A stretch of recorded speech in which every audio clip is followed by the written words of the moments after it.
আসসালামু আলাইকুম everyone, welcome back to my channel Nahim moms. আশা করি আপনারা সবাই ভালো আছেন। আমরাও আলহামদুলিল্লাহ অনেক ভালো আছি। খুবই মজাদার একটা রেসিপি আপনাদের সাথে শেয়ার করব। এই রেসিপি যদি সামনে থাকে তাহলে কিন্তু প্লেটের এক থালা ভাত নিমিশেই শেষ হয়ে যাবে। এটা এত মজার রেসিপি। তো আমি কিন্তু বড় বড় যে পুঁটি মাছগুলো থাকে, পুঁটি মাছ ভাজা করব আজকে। তো এখানে আমি কিছুটা পুঁটি মাছ নিয়েছি, এগুলো কিন্তু কেটে ধুয়ে পরিষ্কার করে নিয়েছি। এখন আমি এখানে স্বাদ মতো লবণ দিয়ে নেব আর দিয়ে নেব কিছুটা হলুদ। এগুলো দিয়ে কিছুক্ষণ খুব ভালো করে আমি মেখে নেব।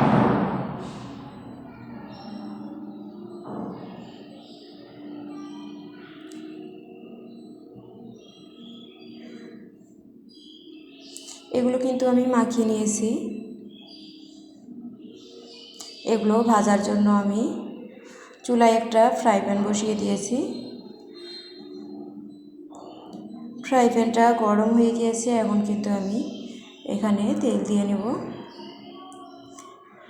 তেলটা খুব ভালোভাবে গরম হয়ে আসলে এখন আমি এখানে মাছগুলো ছেড়ে দেব।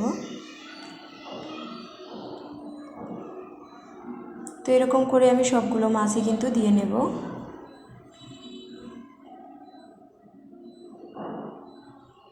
মাছগুলো কিন্তু আমি খুব ভালো করে দিয়ে নিয়েছি। এখন চুলার জালটা মিডিয়ামে রেখে আমি মাছগুলো ভেজে নেব।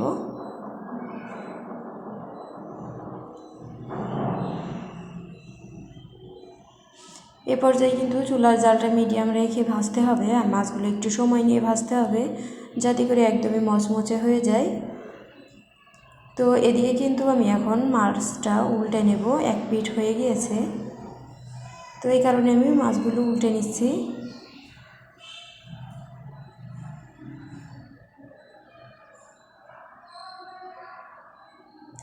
এরকম করে আমি সবগুলো মাছ উল্টে নেব। মাছগুলো কিন্তু আমি উল্টে নিয়েছি। এই পিঠও আমি কিছুটা সময় নিয়ে ভেজে নেব। মাছগুলো কিন্তু আমার ভাজা শেষ। এখন আমি মাছগুলোকে নামিয়ে নেব। এভাবে করে মাছ ভাজলে কিন্তু খেতে অনেক ভালো লাগে। আর এদিকে নিয়েছি কিছুটা পেঁয়াজ কুচি আর কিছুটা কাঁচামরিচ কুচি। এখন এগুলো কিন্তু আমি ভেজে নেব। মাছ ভাজার পর যে তেলটা ছিল ওই তেলে কিন্তু আমি পেঁয়াজ আর মরিচটা দিয়ে দেব।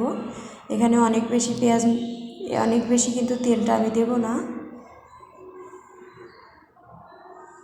এই তেলের মধ্যেই আমি পেঁয়াজ আর মরিচটা ভেজে নেব। পেঁয়াজ মরিচ কিছুক্ষণ ভাজার পর আমি এখানে দিয়ে নিচ্ছি স্বাদ মতো লবণ। আমি যেহেতু মাছ ভাজাই লবণ ইউজ করেছি, তো এই কারণে আমি এখানে একদম অল্প পরিমাণ লবণ দিয়ে নেব। লবণটা খুব ভালো করে আমি মিশিয়ে এখন এখানে সামান্য পরিমাণ হলুদ দিয়ে নেব। হলুদটা আমি শুরুতে দিয়ে নিই, কারণ হলুদটা শুরুতে দিলে কিন্তু অনেকটা তিতে তিতে লাগে অনেক সময়। তো এই কারণে আমি একটু কিছুক্ষণ পরে দিয়েছি হলুদটা।